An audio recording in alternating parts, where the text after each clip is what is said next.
ಪರಲೋಕ ಸಂದೆ ತಿರುಗುಂದಾವು ನಿಮ್ಮ ಪರಿಶುದ್ಧ ಪಾದಕ್ಕೆ ನಾವು ಸ್ತೋತ್ರ ಸಲ್ಲಿಸ್ತೇವೆ. ಮಹಾಕೃಪೆಯಿಂದ ಸ್ವಾಮಿ ಹೀಗೆ ನಿನ್ನ ಸಪ್ತ ನುಡಿಗಳನ್ನು ಧ್ಯಾನ ಮಾಡುವಂಥ ಶ್ರೇಷ್ಠ ಸೌಭಾಗ್ಯ ಕೊಟ್ಟಿರುವುದಕ್ಕಾಗಿ ಸ್ತೋತ್ರ.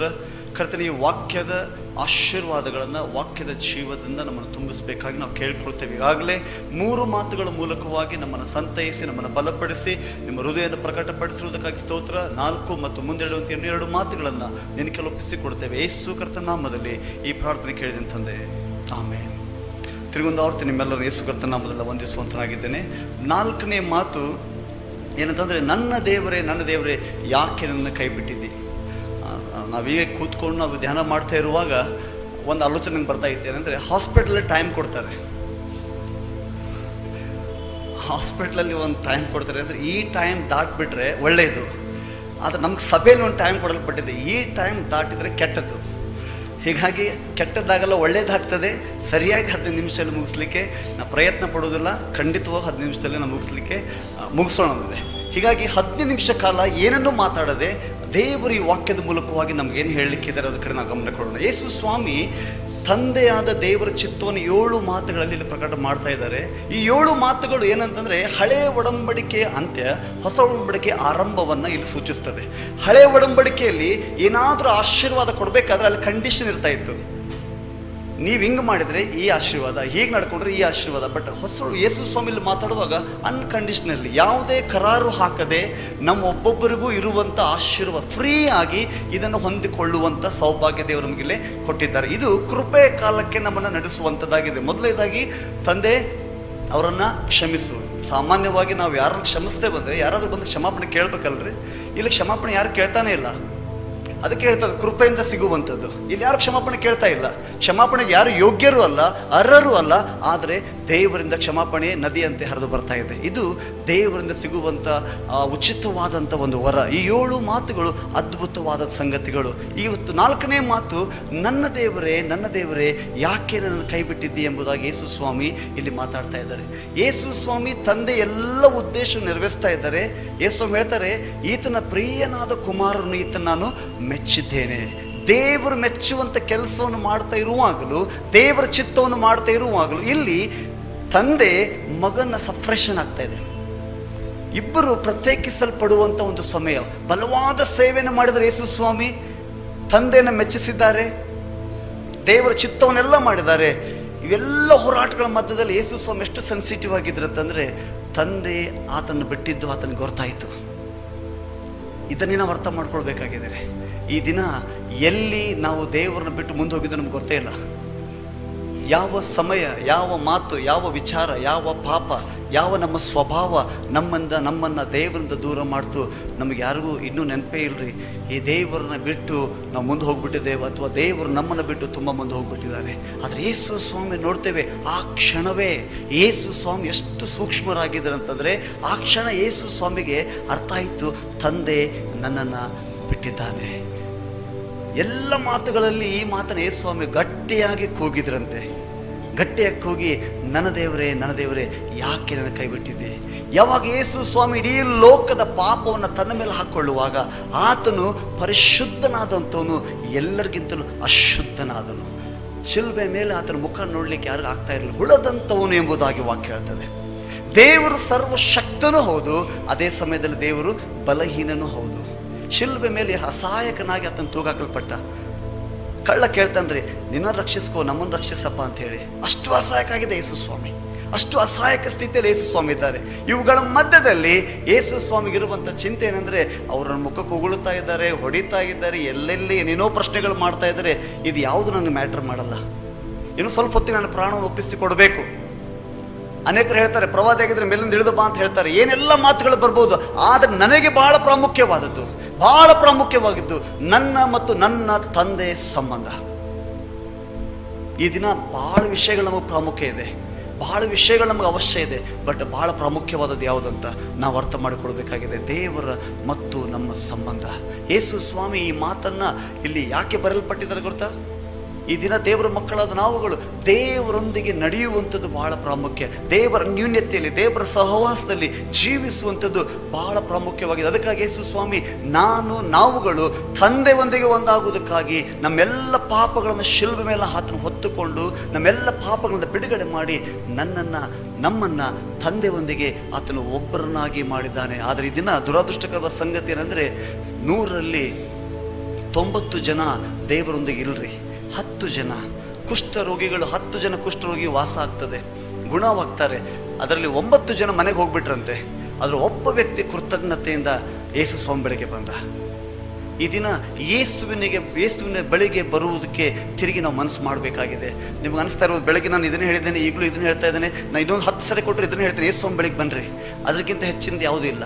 ಯೇಸು ಸ್ವಾಮಿಯೊಂದಿಗೆ ಇರುವಂಥದ್ದು ಭದ್ರವಾದ ಸ್ಥಳ, ಅದು ಸುರಕ್ಷಿತವಾದ ಸಂಗತಿ. ಯಾಕಂದರೆ ದೇವರ ಸಂಪರ್ಕದಲ್ಲಿ ನಾವು ಇದ್ದೇವಾ ಅನ್ನೋದನ್ನು ಈ ದಿನ ನಾವು ಧ್ಯಾನ ಮಾಡಬೇಕಾಗಿದೆ. ಯೇಸು ಸ್ವಾಮಿಗೆ ಅರ್ಥ ಆಯ್ತು ರೀ ತಂದೆ ಬಿಟ್ಟಿದ್ದು. ಈ ದಿನ ನನ್ನ ಮತ್ತು ದೇವರ ಸಂಬಂಧದಲ್ಲಿ ಎಷ್ಟೋ ಸರಿ ಒಡಕುಗಳು ಬಂದ್ಬಿಟ್ಟಿದೆ, ಎಷ್ಟೋ ಸರಿ ಬಿರುಕುಗಳು ಬಂದಿದೆ, ಎಷ್ಟೋ ಸರಿ ದೇವರನ್ನ ಬಿಟ್ಟು ನಾವು ದೂರವಾಗಿಬಿಟ್ಟಿದ್ದೇವೆ.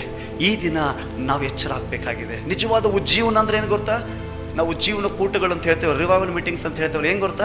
ದೇವರೊಂದಿಗೆ ಒಂದಾಗುವಂಥದ್ದು, ತಿರುಗಿ ದೇವರ ಸಂಪರ್ಕಕ್ಕೆ ಬರುವಂಥ. ದೇವರೊಂದಿಗೆ ಒಂದಾಗುವಾಗ ದೇವರು ಏನೆಲ್ಲ ಮಾಡಬೇಕೆಂಬುದಾಗಿದ್ದಾರೆ ಅದು ನಮ್ಮ ಮೂಲಕವಾಗಿ ಮಾಡ್ತಾರೆ. ಅದಕ್ಕೆ ಯಾವುದೋ ಸೇವಕರು ಬರಬೇಕಾಗಿಲ್ಲರಿ, ಯಾವುದೋ ರಿವೈವಲಿಸ್ಟ್ ಬರಬೇಕಾಗಿಲ್ಲ. ಇವತ್ತು ನನ್ನ ಸಭೆಗಾಗಿರುವುದಾದರೆ ಈ ದಿನ ದೇವರು ಒಬ್ಬರ ಮೂಲಕವಾಗಿ ದೊಡ್ಡ ಉಜ್ಜೀವನವನ್ನು ಸಭೆಯಲ್ಲಿ ತೆಗೆದುಕೊಂಡು ಬರಲಿಕ್ಕೆ ಸಾಧ್ಯ. ಈ ದಿನ ಅಂಥ ವ್ಯಕ್ತಿ ನಾವಾಗ್ಬೋದಾ? ಸ್ವಾಮಿ, ನನ್ನ ಸಂಬಂಧ ತಿರುಗಿ ದೇವರೊಂದಿಗೆ ಪುನರ್ಸ್ಥಾಪನೆ ಆಗಬೇಕು.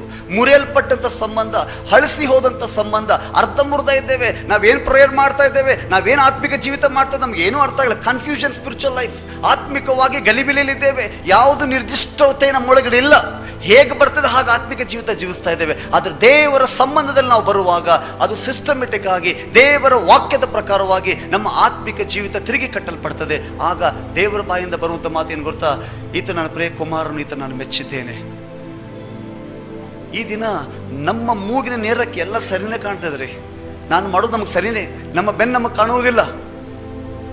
ಅದು ದೇವರ ಸಂಪರ್ಕಕ್ಕೆ ನಾವು ಬರುವಾಗ ದೇವರು ನಾವು ಮಾಡಬೇಕಾದ ಸಂಗತಿಗಳನ್ನು ನಮಗೆ ತಿಳಿಪಡಿಸುವಂಥವರಾಗಿದ್ದಾರೆ. ಯೇಸು ಸ್ವಾಮಿಗಾದಂಥ ನೋವು ಏನು ಗೊತ್ತೀರಿ? ತಂದೆಯಿಂದ ದೂರ ಆಗಿರುವಂಥದ್ದು. ಇನ್ಯಾವುದು ನೋವಿಲ್ಲ. ಯೇಸು ಸ್ವಾಮಿ ಹೀಗೆ ಹೇಳ್ತಾ ಇದ್ದಾರೆ. ಇನ್ನೊಂದು ಮಾತ್ರ ಹೇಳ್ಬೇಕಂದ್ರೆ, ಸ್ವಾಮಿ ಎಷ್ಟೇ ನೋವುಗಳು ಬರಲಿ ನನ್ನ ಜೊತೆ ನೀನು ಇರಬೇಕು, ನಿನ್ನ ಸಂಬಂಧನ ಉಳಿಸಿಕೊಳ್ಳೋದಕ್ಕಾಗಿ ನಾನೇನು ಮಾಡಬೇಕು? ನಾನು ಅದಕ್ಕೆ ಕ್ರಯ ಕಟ್ಟಲಿಕ್ಕೆ ಸಿದ್ಧನಾಗಿದ್ದೇನೆ. ಈ ದಿನ ಈ ವಾಕ್ಯ ನಮ್ಮೊಂದಿಗೆ, ಸಭೆಯೊಂದಿಗೆ ಮಾತನಾಡ್ತಾ ಇದೆ. ಏನಂತಂದರೆ, ನೀನು ನಿನ್ನ ದೇವರೊಂದಿಗೆ ಇರುವಂಥ ಸಂಬಂಧದ ವಿಷಯದಲ್ಲಿ ಎಷ್ಟು ಸೀರಿಯಸ್ ಆಗಿದ್ದೀರಿ, ಎಷ್ಟು ಗಂಭೀರವಾಗಿದ್ದೀರಿ. ಎಷ್ಟು ಜನ ಬೆಳಗ್ಗೆ ಎದ್ದು ಇವತ್ತು ಬೈಬಲ್ ಓದಿದ್ರಿ? ಏನ್ರಿ ಇವತ್ತು 4-5 ತಾಸು ಚರ್ಚಲ್ಲಿ ಕೂಡಬೇಕು, ಬೈಬಲ್ ಓದ್ಲಿಕ್ಕೆ ಆಗಲಿಲ್ಲಲ್ರಿ? ಇವತ್ತೆಲ್ಲ ನಾವು ಚರ್ಚಿಗೆ ಬರಬೇಕು, ಅದನ್ನು ಮಾಡಬೇಕು. ಮನೆಯಲ್ಲಿ ಎಲ್ಲರ ಜೊತೆ ಮಾತಾಡೋದು ಬೆಳಗ್ಗೆ ಎದ್ಮೇಲೆ ನಾವು, ಹೌದ್ರಿ, ಬೇರೆ ಎಲ್ಲ ಕಾರ್ಯಗಳು ಮಾಡಿದ್ವಿ. ಆದರೆ ಆತ್ಮಿಕ ವಿಷಯಗಳಿಗೆ ಬರುವಾಗ ಎಕ್ಸ್ಕ್ಯೂಸ್ ತೊಗೊಳ್ತೇವೆ ನಾವು ಎಷ್ಟೋ ಸರಿ. ನಮ್ಮ ಸಂಬಂಧ ಹೇಗಿದೆ ಅದರ ಮೇಲೆ ಗೊತ್ತಾಗ್ತದೆ ರೀ. ಬೈಬಲ್ ಓದೋರೆಲ್ಲ ಪರಿಶುದ್ಧರು ಅಥವಾ ನೀತಿವಂತರು ನಾನು ಹೇಳ್ತಾ ಇಲ್ಲರಿ. ಆದರೆ ಪ್ರತಿದಿನ ನೀನು ದೇವರೊಂದಿಗೆ ನಡೆಯುವಂಥದ್ದು, ನೀನು ಬೈಬಲನ್ನು ಕೈಲಿ ಹಿಡಿದುಕೊಂಡು ಓದುವಾಗ, ದೇವರನ್ನ ಪ್ರಾರ್ಥಿಸುವಾಗ, ಆರಾಧಿಸುವಾಗ ನಿನ್ನ ಸಂಬಂಧ ದೇವರೊಂದಿಗೆ ಹೇಗಿದೆ ಎಂಬುದಾಗಿ ಗೊತ್ತಾ. ಹನೋಕನು ದೇವರೊಂದಿಗೆ ಅನ್ಯೋನ್ಯವಾಗಿ ನಡೆದಂತೆ ವರ್ಷಾನುಗಟ್ಲೆ. ಹೇಗೆ ನಡೆದಿರ್ಬೇಕ್ರಿ ಅವನು? ವಿಚಿತ್ರ ಅನ್ಸೋದಲ್ಲ ಕೇಳುವಾಗ. ಹೇಗೆ ನಡೆದಿರ್ಬೋದು? ಆಲಯದಲ್ಲಿ ಕೂತ್ಕೊಂಡ್ಬಿಟ್ಟು ನಾ ಬಂದವನು ದೇವರೊಂದು ನಡೆಯೋದಂದ್ರೆ ಯಾವಾಗಲೂ ಬೈಬಲ್ ಕೈಯಲ್ಲಿ ಹಿಡ್ಕೊಂಡು ಕೂತ್ಕೊಳ್ಳೋದ? ದೇವರೊಂದಿಗೆ ಇರುವುದೇ ಯಾವಾಗಲೂ ದೇವರ ಆಲೋಚನೆ ಅಂತೆ ಆಲೋಚಿಸುವಂಥದ್ದು, ದೇವರು ನೋಡುವಂಥದ್ದು, ದೇವರು ಮಾತಾಡುವಂಥದ್ದು, ದೇವರು ಕೇಳಿಸಿಕೊಳ್ಳುವಂಥದ್ದು, ದೇವರೊಂದಿಗೆ ಅನ್ಯೋನ್ಯವಾಗಿರುವಂಥದ್ದು. ನಾವು ಕೆಲವೊಂದು ಸರಿ ಆತ್ಮಿಕ ಸ್ಥಳದಲ್ಲಿ ಆತ್ಮಿಕರಾಗಿರ್ತೇವೆ, ಲೌಕಿಕವಾದ ಸ್ಥಳದಲ್ಲಿ ಲೌಕಿಕವಾಗಿರ್ತೇವೆ.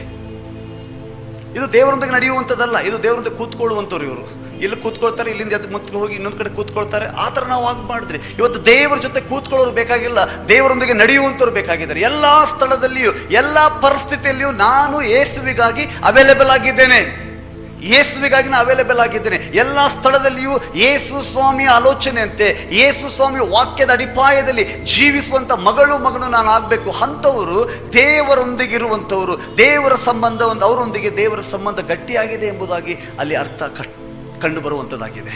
ಒಂದು ಕ್ಷಣ ತಂದೆಯನ್ನು ಬಿಡುವಾಗ ಯೇಸುವಿನೊಳಗೆ ಹೋರಾಟ. ಈ ದಿವಸ ಎಷ್ಟು ವರ್ಷ ಆಯಿತು ನಾವು ದೇವರ ಸ್ವರ ಕೇಳಿಸ್ಕೊಳ್ಳಾರ್ದೆ. ಸಾಮಾನ್ಯವಾಗಿ ಮೊದಲು ಯಾರಾದರೂ ಪ್ರಸಂಗ ಮಾಡುವಾಗ, ನಾನು 18 ವರ್ಷ ಇರುವಾಗ ನಾನು ಯೇಸು ಸ್ವಾಮಿ ಕಂಡುಕೊಳ್ಳಿದ್ದೇನೆ ರೀ. ಈಗ 40 ವರ್ಷ ನನಗೆ. 22 ವರ್ಷ ಆಯಿತು ಆತ್ಮಿಕ ಅನುಭವದಲ್ಲಿ ಬಂದು. ಅದರಲ್ಲಿ 10 ವರ್ಷ ದೇವರ ಸ್ವರ ಕೇಳಿಸ್ಕೊಳ್ಳಾರ್ದೆ ಸೇವೆ ಮಾಡಿದ್ದೇನೆ. ಯಥಾರ್ಥವಾಗಿ ಒಪ್ಪಿಕೊಳ್ಳುವಾಗ ದೇವ್ರು ನಮ್ಮ ಮೇಲೆ ದಯ ತೋರಿಸ್ತಾರೆ. 10 ವರ್ಷ ದೇವ್ರ ಸ್ವರ ಕೇಳಿಸ್ಕೊಳ್ಳೋದು ಗೊತ್ತಿಲ್ಲರಿ. ಪ್ರಸಂಗ ಮಾಡಬೇಕಾದ್ರೆ ಏನೇನೋ ಮಾಡಿ ಪಾಯಿಂಟ್ಸ್ ಮಾಡಿ ಅದನ್ನು ಮಾಡಿ ಏನೋ ಮಾಡಿ ನಾನು ಮಾಡ್ತಾ ಇದ್ದೆ. ಸೇವೆ ಮಾಡಬೇಕಲ್ಲಪ್ಪ, ಸೇವೆಗೆ ಬಂದುಬಿಟ್ಟಿದ್ದೇನೆ ಅಂತ ಹೇಳಿ. ಅವಾಗ ದೇವ್ರ ಜೊತೆ ಹೇಳಿದರು, ಇಂಥ ಸೇವೆಗೆ ನಿನ್ನ ಕರೆದಿಲ್ಲ ನಾನು ಅಂತ ಹೇಳಿ. ದೇವರ ಸಂಧಿಯಲ್ಲಿ ಕೂತ್ಕೊಳ್ಳುವಾಗ ದೇವರ ವೈಯಕ್ತಿಕವಾದ ಸಂಬಂಧ, ಒಂದು ಸಂಪರ್ಕ ನನ್ನ ಜೀವಿತದಲ್ಲಿ ಪ್ರಾರಂಭವಾಗುವ ದೇವರ ಸ್ವರವನ್ನು ಕೇಳಿಸಿಕೊಂಡೆ. 2 ರೀತಿ ದೇವರ ಸೇವೆಯಲ್ಲಿ ಸೇವಕರು ಬರ್ತಾರೆ. ಒಂದು ದೇವರಿಂದ ಆರಿಸಲ್ಪಟ್ಟಂಥ ಸೇವಕರು, ಇನ್ನೊಂದು ತಾವೇ ಸೇವೆಯನ್ನು ಆರಿಸಿಕೊಂಡು ಬರ್ತಾರೆ. ದೇವರಿಂದ ಆರಿಸಲ್ಪಟ್ಟು ಬಂದಂಥ ಸೇವಕರು ಅವರು ದೇವರಿಂದ ಒದಗಿಸಲ್ಪಡುವಂಥ ಸಕಲ ಆತ್ಮೀಯ ವರಗಳನ್ನು ಉಪಯೋಗಿಸಲ್ಪಡ್ತಾರೆ. ಆದರೆ ದೇವರನ್ನು ಆಯ್ಕೆ ಮಾಡಿಕೊಂಡಂಥ ಬಂದಂಥ ಸೇವಕರು ಕಷ್ಟಪಟ್ಟು ಸೇವೆ ಮಾಡ್ತಾರೆ. ದೇವರಿಂದ ಆರಿಸಲ್ಪಟ್ಟದವ್ರು ಇಷ್ಟಪಟ್ಟು ಸೇವೆ ಮಾಡಿದರೆ, ದೇವರನ್ನು ತಾವು ಆರಿಸಿಕೊಂಡಂಥ ಜನರು ಕಷ್ಟಪಟ್ಟು ಸೇವೆ ಮಾಡ್ತಾರೆ. ಸೇವೆ ಬಗ್ಗೆ ಗುಣಗುಡ್ತಾ ಇರ್ತಾರೆ, ಸೇವೆ ಬಗ್ಗೆ ಕಂಪ್ಲೇಂಟ್ ಮಾಡ್ತಾ ಇರ್ತಾರೆ. ಸೇವೆಯಲ್ಲಿ ಅವರು ಸಂತೋಷ ಪಡಲಿಕ್ಕೆ ಆಗುವುದಿಲ್ಲ, ಯಾಕಂದರೆ ಅವರು ಸೇವೆಯನ್ನು ಆಯ್ಕೆ ಮಾಡಿಕೊಂಡಿದ್ದಾರೆ. ಹೀಗಾಗಿ ದೇವರು ನಮ್ಮನ್ನು ಆಯ್ಕೆ ಮಾಡಿಕೊಳ್ಬೇಕು. 10 ವರ್ಷ ಕಷ್ಟಪಟ್ಟಿದ್ದೇನೆ ನಾನು. ಅದಾದ ನಂತರ ದೇವರದ ಕರೆ ನನಗೆ ಬಂದು, ಈಗ ನಿನಗೆ ಸೇವೆ ಕರೆ ಅಂತ ಹೇಳಿ. ಹಾಗೆ ದೇವರ ಜೊತೆ ಮಾತಾಡುವಾಗ, ದೇವರು ಕೆಲವು ವಿಷಯಗಳು ಸ್ಪಷ್ಟವಾಗಿ ತಿಳಿಸುವಾಗ ಅವಾಗ ಅರ್ಥ ಆಯಿತು.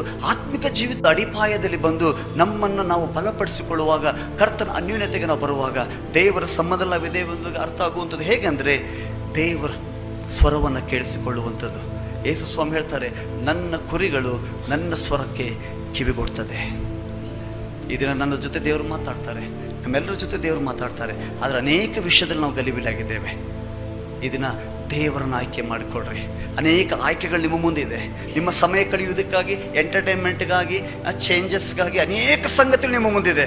ಬಟ್ ನಾನು ನಿಮಗೆ ಕೇಳ್ಕೊಳ್ತೇನೆ ಅಂತಂದರೆ, ಇವೆಲ್ಲವುಗಳಿಗಾಗಿ ಯೇಸು ಕರ್ತರನ್ನು ಆಯ್ಕೆ ಮಾಡಿಕೊಳ್ಳ್ರಿ. ಅದು ಶ್ರೇಷ್ಠವಾದ ಆಯ್ಕೆ ಆಗ್ತದೆ. ಈ ದಿನ ದೇವರು ಆ ಒಂದು ಸಂಪರ್ಕದಲ್ಲಿ ನಮ್ಮ ಸಭೆ ಎಲ್ಲರನ್ನು ತೆಗೆದುಕೊಂಡು ಬರಲಿ. ಒಂದು ಉಜ್ಜೀವನ, ಒಂದು ಮಹಿಮೆಯುಳ್ಳ ದಿನಗಳು ನಮ್ಮ ಜೀವಿತದಲ್ಲಿ ಕಂಡು ಬರುತ್ತೆ. ದೇವರು ಸಹಾಯ ಮಾಡೋಣ. ವಿರುದ್ಧ ಸ್ಥಳದ ನಮ್ಮ ಕಣ್ಣುಗಳು ಮುಚ್ಚಿಕೊಳ್ಳೋಣ. ನಮ್ಮನ್ನು ಮತ್ತೊಂದು ಆವೃತ್ತಿ ದೇವ್ರಿಗೆ ಹೇಳೋಣ, ಸ್ವಾಮಿ ನಿನ್ನ ಅನ್ಯೂನ್ಯತೆಗೆ ನಾನು ಬರಬೇಕು, ನಿನ್ನ ಒಂದು ಸ್ಪರ್ಶ ನನ್ನ ಜೀವಿತದಲ್ಲಿ ಆಗಬೇಕಾಗಿ ನಾನು ಕೇಳ್ಕೊಳ್ತೇನೆ. ಓ ಥ್ಯಾಂಕ್ ಯು ಜೀಸಸ್. ವಂದನೆ ಸ್ವಾಮಿ, ಥ್ಯಾಂಕ್ ಯು ಲಾರ್ಡ್. ಕರ್ತನ ನನ್ನನ್ನು ಶುದ್ಧಿಸು, ನನ್ನನ್ನು ರೂಪಾಂತರಿಸು, ನಿನ್ನ ಸ್ವರವನ್ನು ಕೇಳುವಂತೆ ಈ ದಿನ ನನ್ನನ್ನು ಯೇಸುವಿನ ಹಾಗೆ ಮಾಡು ಪರಿಶುದ್ಧಾತ್ಮ ದೇವರೇ. Oh thank you Lord, hallelujah, thank you Jesus. ಸ್ಪರ್ಶಿಸು ನನ್ನ ಕಣ್ಗಳನ್ನು, ನಿನ್ನ ನಾನು ನೋಡಬೇಕಯ್ಯ. ಯೇಸುವೆ ನೀನು ನೋಡಬೇಕಯ್ಯ. ಸ್ಪರ್ಶಿಸು ನನ್ನ ಕಿವಿಗಳನ್ನು, ನಿನ್ನ ಸ್ವರ ಕೇಳಬೇಕಯ್ಯ. ಯೇಸುವೆ ನಿನ್ನ ಸ್ವರವಾ ನಾ ಕೇಳಬೇಕಯ್ಯ. ಸ್ಪರ್ಶಿಸು ನನ್ನ ದೇವನೇ, ಸ್ಪರ್ಶಿಸು ನನ್ನ ಜೀವನವಾ. ಯೇಸುವೆ ನಿನ್ನಯ ನನ್ನನ್ನು ಮಾರ್ಪಡಿಸು. ಯೇಸುವೆ ನಿನ್ನಯ ನನ್ನನ್ನು ಮಾರ್ಪಡಿಸು. ಯೇಸುವೆ ನಿನ್ನಯ ನನ್ನನ್ನು ಮಾರ್ಪಡಿಸು. God bless you.